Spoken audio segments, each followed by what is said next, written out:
all across America and around the world, this is Veterans Radio. This is Veterans Radio. Welcome to Veterans Radio. I am Jim Fausone. I'm the officer of the deck today. We've got some great programs for you. I think you'll find very interesting. We always want to remind you can find more about Veterans Radio at its Facebook site or at the web. Veteransradio.org is our new URL, veteransradio.org, where we're on the web 24/7. You can find a lot of our podcasts there as well. We post new ones every Tuesday, so you can get a new story, a new interview, something you didn't know before by going to veteransradio.org. And before we get started, we want to thank our sponsors. First up, we want to thank National Veteran Business Development Council, nvbdc.org. It was established to certify both service-disabled and veteran-owned businesses. You'll find out how they can help your business by going to nvbdc.org. We want to thank Legal Help for Veterans. Legal Help for Veterans fights for veterans' disability rights all across the nation. You can reach them at 800-693-4800 or on the web at legalhelpforveterans.com. We want to welcome to Veterans Radio today Jill L. Newmark, an author, has written a fascinating book. Jill, welcome to Veterans Radio. Well, thank you very much. I appreciate the opportunity to talk about my book, especially on Veterans Radio. I have my father was in the service for a long time, as well as a lot of his relatives. So, well, not a long time. He spent 37 years in the United States Air Force and was a Chief Master Sergeant. So, you come from that kind of upbringing. And your book, Without Concealment, Without Compromise: The Courageous Lives of Black Civil War Surgeons, is really kind of unique. I don't think we've ever talked about anything close to this on Veterans Radio, which is why I said, I got to talk to Jill. This book apparently has its roots in some work that you were doing for the National Library of Medicine back in 2009, and you stumbled on one of these stories and said, I wonder what's going on here. But it was like a 15-year odyssey to put this together, wasn't it? Yeah, from that time until the published book, obviously, it takes a little time, and that exhibition just piqued my curiosity, as you mentioned, and I was on my way. And just like any kind of genealogist, when you're doing a biography, you can keep going and going and going, and you keep trying to find these little pieces and trying to put them together. So whether the story is ever really completely told is there's always new things to find. But it was a journey and of discovery and exploration, and I hope that it will bring these stories to light on these accomplishments of these Black surgeons. I think it really does, and I think it should be of interest to Civil War buffs, to medical buffs, medical history buffs, surgeons, to those interested in the civil rights issues, and veterans in general, because I found some themes that kind of run down all the way to today with all of these men. And one of them was they all had an overwhelming desire to practice medicine, and nothing was going to stop him. It wasn't easy, was it, for them to become doctors?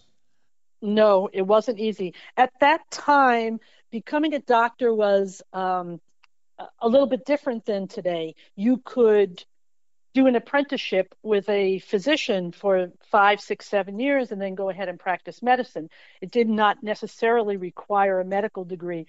But for these Black men, in order for them to be seen and recognized as physicians, they really did need to get medical degrees. And it was because of the fact they had medical degrees that they were allowed to eventually serve during the Civil War as surgeons to the United States colored troops and to Black civilians. And we have to put in some context to really understand this story, that the Civil War was 1861 to 1865, April of those years, for the first year or so, blacks could not join into the military. Finally, in 1862, you have the signing of the D.C. Emancipation Proclamation, and in January 1st of 1863, Lincoln signs the Emancipation Declaration, and blacks are more welcomed into fighting for the North, if you will. And you mentioned the term that I think today would jar somebody's ear, but it was the term used at the time, which are the colored troops. Yes, and I have to say that I don't know necessarily if they were so much that they were more welcome. I think what happened is as the war, went on and they used all their resources, there were fewer white men to serve. And it goes for the Confederacy also, but in the Union Army. And I think that they realized that they needed to recruit black men who were anxious to participate and wanted to participate. And they knew that they would not be successful in winning the war unless they recruited and used black troops.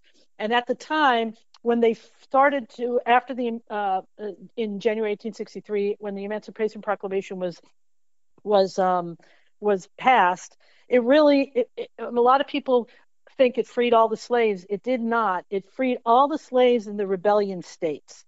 And so, but as a result of that, they formed the United States Colored Troops when they realized that they really needed to recruit more soldiers. I think there were almost 200,000 black soldiers that served, which was about maybe 10% of the U.S. Army at that time. And at some point, it also became obvious that they needed black or colored surgeons to address the colored troops that were serving.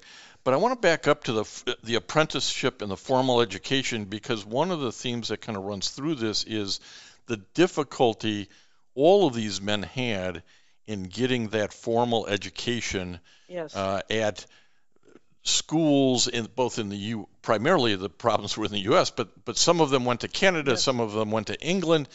Again, going back to if you really want to do this, they found a way to get that formal education, but it was not without problems, was it? No, it was not.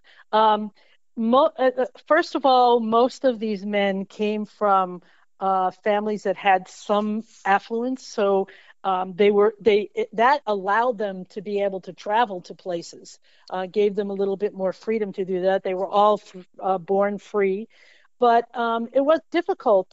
Alexander Augusta, who was the first African American commissioned as a medical officer in the U.S. Army, he wanted to go to medical school and he was from Norfolk, Virginia.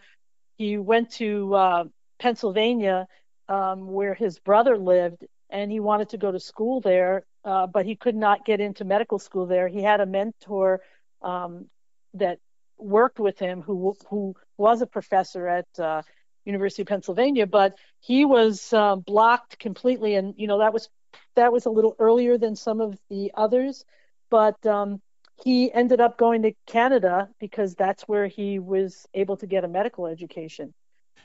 It's also interesting that it's also, Jill, interesting that some of them have sort of a career in front of getting either the apprenticeship or the formal medical education, whether it be a dentist or a barber. Can you talk about that a little bit? Yes, I think there's a few of them did have some other roles. So for black men, being a barber was a fairly good job because they could make some money. And I think that for Alexander Augusta, his brother was a barber, and I think he became a barber, maybe a surgeon barber, and surgeon barbers did other things like pull teeth and leech treatments where they put leeches on to draw blood. So I think that they did do that, and I think for Augusta, this was a way to get enough money to get a tutor to teach him about medicine and also to go to medical school. John H. Rapier Jr., who was, I think, maybe 10 years younger, he did some traveling before he went to medical school, and he went to the Caribbean, to Haiti and Jamaica, looking really for a place where blacks could have a better life. And while he was there, he apprenticed with a dentist. So that was his way of learning about dentistry, and he was going to be a dentist. And then he decided that he felt that being a doctor would be more prestigious and would give him more money in order to help support his father and his brothers and sisters. And so he did an apprenticeship with another doctor in the Caribbean. And from that, he was able to go to medical school in the U.S. But his story is a little bit more interesting in terms of his acceptance into a medical program. Yeah, he was rejected by the University of Michigan after he was accepted and then rejected because all the other white medical students got in an uproar. Well, actually, what actually happened is that there were 2 black medical students there at the time, and when John H. Rapier Jr. was accepted as a student there, they always want to know where you're from. And what he did is he said that he was from Jamaica. So they looked upon him as a foreign man of color. There was another man named Alpheus W. Tucker, who was from Detroit, who also got accepted to the medical school there. And he's actually the one that got yelled at when he attended the class by the white. He got kicked out. And I think the difference was they saw him as a black man from Detroit, and they looked at Rapier as a black man from Jamaica, and therefore he was a foreigner, and their attitude was a little bit different about that. But, when they applied and they got into medical schools, it didn't mean they were accepted as students, that, you can get in and you've applied and they've accepted you, as a medical student, but you're not always accepted by the medical students. Yeah, absolutely. It's one of the themes throughout all of these gentlemen's stories is the express and subtle ways in which prejudice creeps into their life, whether it's in trying to get their education or practicing their profession. But one of the things that also rings true through this as a theme is sort of the status that being an officer provided them, the uniform provided them in certain circumstances. Mm-hmm. But I was surprised that this difference between being a contract officer and a commission officer. Can you explain that?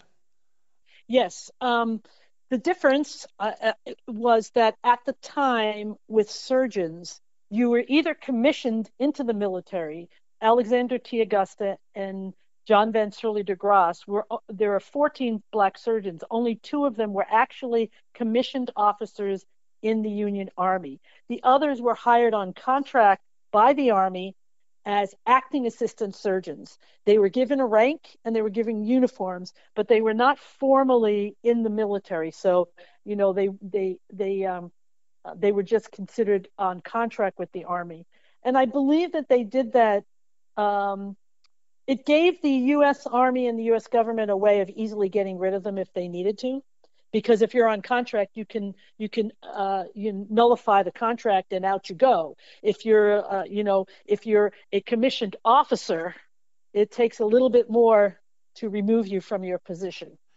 And again, that's one of those subtle forms of discrimination, bias that they had to overcome to ply their trade. And certainly this was a high profession, as it is today, being a doctor, being a surgeon. At that time, they were as black surgeons in the military, contract or commission. They were sort of at the top of the social pyramid in their communities. Yes, they were. And also, within the Army, because they were getting paid, I think, $100 a month. And $100 a month in 1863-64 was a lot of money, and so, it was a question of, I believe that because of some of the difficulties that Augusta faced at the beginning and the way that the white surgeons complained, I think the U.S. Army decided that they were not going to commission any more officers, and they were just going to get them on contract. And that didn't stop them. A lot of times it was subtle, but in a lot of times it was not subtle at all. One of the other things, this is the prejudice I'm talking about, and part of it is in their assignments. Talk to us a little bit about the type of assignments these various surgeons received as compared to maybe what others did.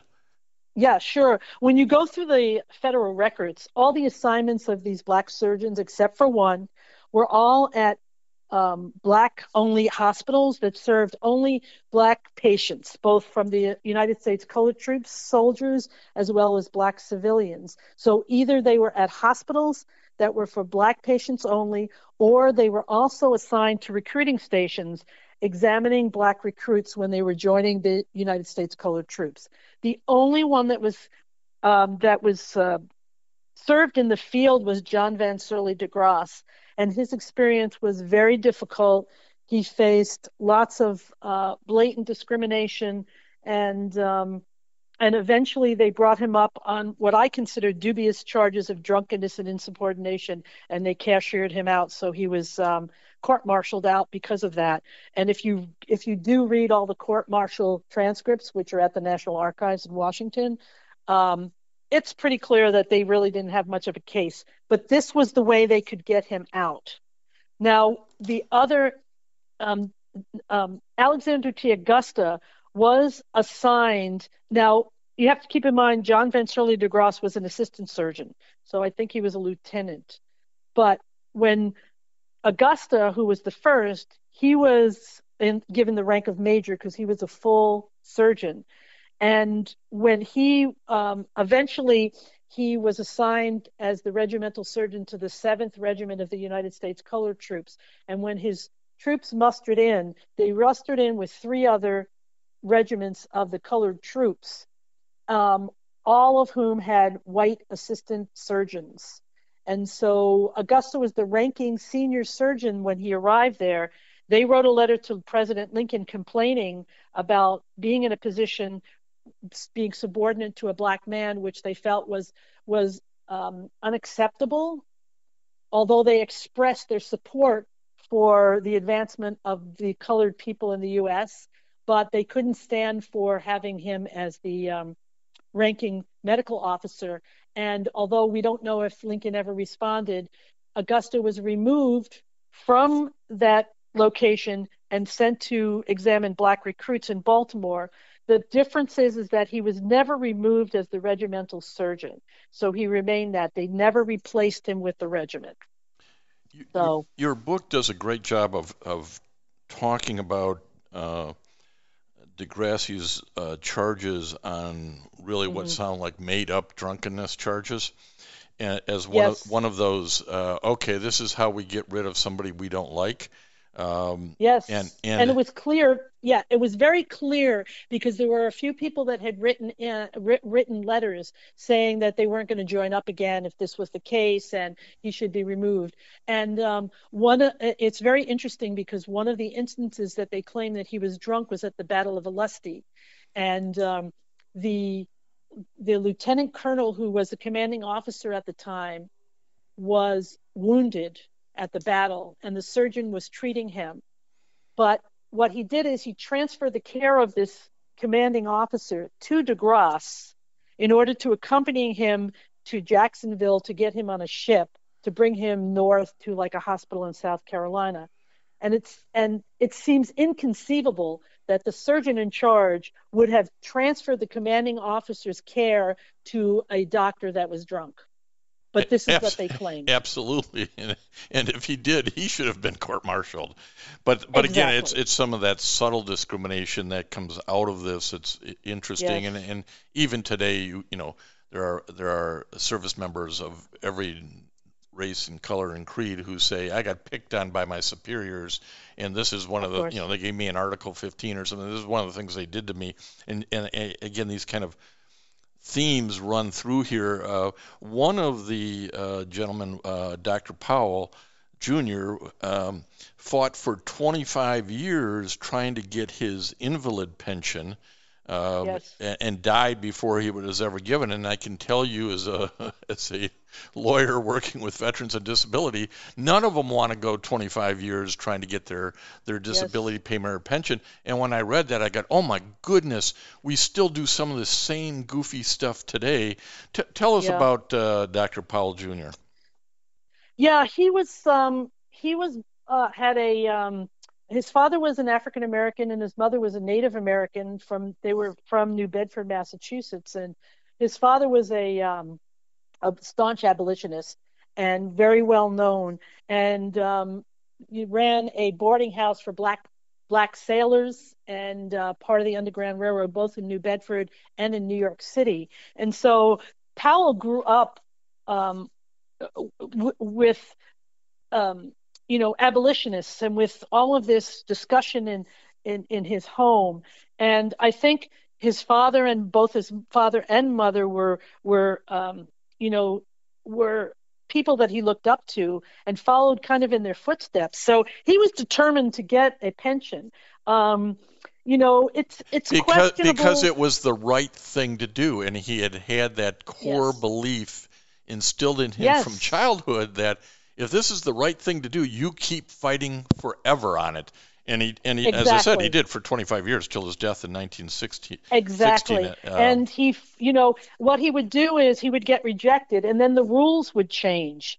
And then, because at first it was you had to be injured, during the war to be able to get a pension, and then it changed to old age as pensionable. So he would do this, and he would get medical examinations, and he would get depositions. But you also have to keep in mind that a lot of the depositions came from other Black physicians and or Black people, and at the time, people did not take depositions.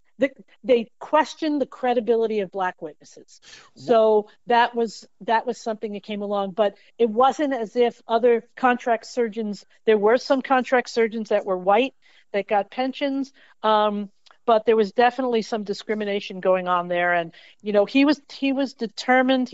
He felt that he had served his country, and this is what was due him, and he needed the pension. We're talking to Jill L. Newmark, who wrote Without Concealment, Without Compromise, The Courageous Lives of Black Civil War Surgeons. And we won't have enough time to talk about all these gentlemen. I want folks to read this. You're going to read about Dr. Anderson Abbott, who went to the White House reception with Abe and Mary Lincoln.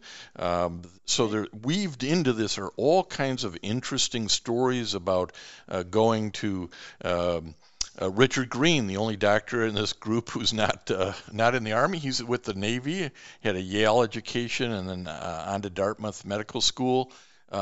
Very, every one of these guys, one's a preacher who became a physician, have very interesting individual stories, but when you put them all together, as I say, these themes run through. I want to talk about Benjamin Bozeman for a moment, because I think he highlights post-service transition and success, which a number of these doctors had, but again kind of relates to people who get out of the service today, go on and do really successful things. Tell us about Dr. Bozeman.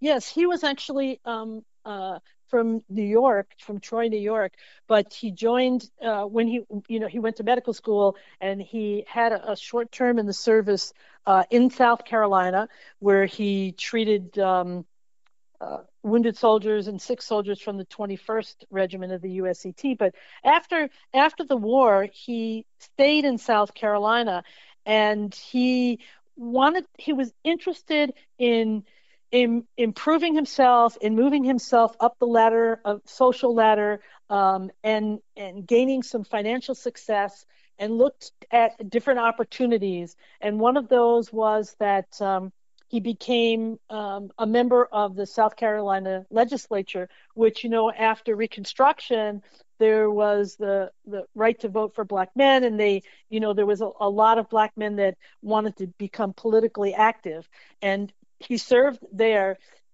He maintained a medical practice, but then he went on to become the first Black postmaster of Charleston, appointed by President Ulysses Grant. Yes. Yes. Really interesting stories how they kind of continue to rise up. Unfortunately, many of these men died very young, and I think you could take it back to their exposure in the war to various things, tuberculosis in particular, but different fevers that were called at that time. So the other thing I want to comment. You also, I just want to say, you also have to keep in mind that their whole existence was very stressful. If you're constantly being threatened physically and verbally through your life, and you have to struggle, that can weigh you down and make you a little bit more susceptible, I think, to being run down and being tired. Absolutely. And I think service during the war, I think one of the things about John Rapier Jr., who died very young, he died a couple of years after the war, he talks about his work and how hard it was. So I think they worked very hard and did the best that they could at providing medical care to members of their community. The photographs that you've uncovered are a whole nother story, but they really also make the book and bring it alive to who these men were. Jill Newmark, if people want to know more about the book or where they can find it or where they can find stories in your websites, give us some of that information. Well, I have a website about about the book, which is blackcivilwarsurgeons.com. There's links to lots of my talks, links to all the different bookstores you can buy the book. There's additional things. Then there's also the Emerging Civil War website. I don't have their actual address, but there's additional information that's available there that I didn't have space for in the book. Some other stories and additional images that were not in the book. So those are two things that can get you to my book. If you Google my name, it usually comes up as well. And that's why I keep throwing in the L, Jill L. Newmark. Jill, thanks for spending some time with Veterans Radio today. Yeah. I just want to say one more thing, if that's okay. Absolutely. I want to. One of the things that I think it was kind of thrilling for me, and I think it is very important, is that right before the book was published at the end of May, and I found out that there's an army base called Fort Belvoir, which is in Virginia, and they have a medical facility there called the Fort Belvoir Community Hospital. Well, in May of this year, they renamed that hospital the Alexander T. Augusta Military Medical Center. 160 years after his service. And it was quite an amazing experience to be there, because when you're writing a book and spending all these years researching and writing about these guys, you become they become part of your family. And for me, that's one of the greatest honors that they could have given him, for all the inroads that he made and all the firsts, because he was the first African American, as I said, a medical officer commissioned. He's the first to be buried in Arlington National Cemetery. He was the first African American on a faculty of a medical school, and the first African American to direct a hospital in the United States. So I just want to bring that up, because that's an important recognition of the service that these black surgeons gave to the U.S. during the Civil War. Absolutely, and it's a great way to keep history alive, because people will forever say, well, who was this guy? Yeah. And then they're going to go look him up and be amazed. So, Jill, thanks again for spending time with Veterans Radio today. Okay, and thanks for giving me the opportunity. And I want to thank everybody for listening to Veterans Radio today. I am Jim Fausone. It's been a pleasure to be your host. I'm a veterans disability lawyer at Legal Help for Veterans, and you can reach us at 800-693-4800 or legalhelpforveterans.com on the web. You can follow Veterans Radio on Facebook and listen to its podcasts and internet radio shows by visiting us at veteransradio.org. That's veteransradio.org. And until next time, you are dismissed. If you have a VA claim denied by the Board of Veterans' Appeals, contact Legal Help for Veterans at 1-800-693-4800. They're experts in handling cases before the U.S. Court of Appeals for Veterans Claims. Their number again, 1-800-693-4800. We again want to thank our national sponsors, the National Veterans Business Development Council, NVBDC.org, VA Ann Arbor Health Care System, the Vietnam Veterans of America Charles S. Kettles Chapter, Ann Arbor, Michigan, VFW Graf O'Hara Post 423 in Ann Arbor, and the American Legion Press Corn Post 46, also in Ann Arbor. We appreciate all your support. You can go to veteransradio.net, click on the sponsor level, and continue to support keeping Veterans Radio on the air. And until next time, you are dismissed. Hey guys, it is Ryan. I'm not sure if you know this about me, but I'm a bit of a fun fanatic when I can. I like to work, but I like fun too. It's a thing. And now the truth is out there. I can tell you about my favorite place to have fun. Chumba Casino. They have hundreds of social casino style games to choose from with new games released each week. You can play for free anytime, anywhere. And each day brings a new chance to collect daily bonuses. So join me in the fun. Sign up now at ChumbaCasino.com. No purchase necessary. VGW Group. Void where prohibited by law. See terms and conditions. 18+.